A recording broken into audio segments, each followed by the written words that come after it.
চাচা, এই যে রাস্তা দিয়ে গাড়ি যাচ্ছে ধুলাবালি, এই ধুলার মধ্যে হাঁটতে কেমন লাগছে? কষ্ট এদিকে আগা আসেন। কষ্ট হলো সুখ আছে, হ্যাঁ, কষ্ট হলো সুখ আছে। যদি বলতেন একটু। কেমন সুখ? কেমন সুখ মানে আমরা পাচ্ছি না, তার কি করবো? আমার কষ্টের পরিসীমাও নাই, এর চাইতে আরো কষ্ট আছে সামনে। বাড়ি তো মনে হচ্ছে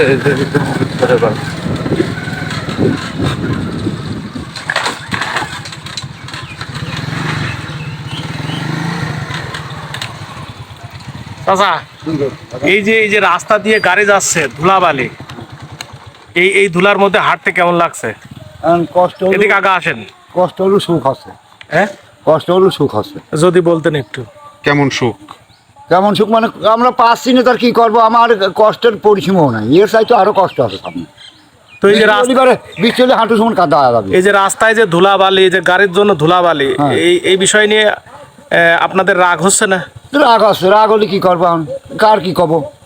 পরিবেশ নষ্ট হচ্ছে, রাস্তায় যাতায়াত করা যায় না। কিছু করার নাই তো। আমার কথা পাকবো না, ফুলবি না বাগান। যারা এই গাড়ি নিয়ে যাচ্ছে তারা কি খুব প্রভাবশালী কেউ? কারণ প্রভাবশালী হোক আর না হোক, আমার কথা পাকবো না ফুলবি না। আমরা গরিব মানুষ পরবাই গঞ্জে খাই, আমার কথা কোনো ঘাস পানি দিবি না। এই যে ধুলা হচ্ছে, এতে ক্ষতি তো হচ্ছে, ক্ষতি মানে 100 বার ক্ষতি আছে। পরিবেশ দূষিত হচ্ছে। হ্যাঁ, এটা কি তো করবো? মিথ্যে কথা না। হ্যাঁ, ঠিকই আছে। এটা দেখেন ঠিক। না কি ধুলা, রাস্তায় কি অবস্থা। করার কিছুই নাই রাস্তার বাগান, কিছুই করার নাই। তো একজন প্রভাবশালী এই যে মাটি বিক্রি করে প্রচুর গাড়ি এই রাস্তায় দিয়ে যাতায়াত করছে, এর কারণে কিন্তু বেশি সমস্যা হচ্ছে। গাজা রাস্তা তো জায়গায় জায়গায় বসে গেছে, দাবে গেছে। এই রাস্তা তো সামনে বর্ষার টাইমে হাঁটতে পারবেন না। এটা ক্ষতি কোনো হচ্ছে মতে না। না, হ্যাঁ, কোনো মতেই না। হাঁটু সমান পানি হবে, হাঁটু সমান কাদা হবে।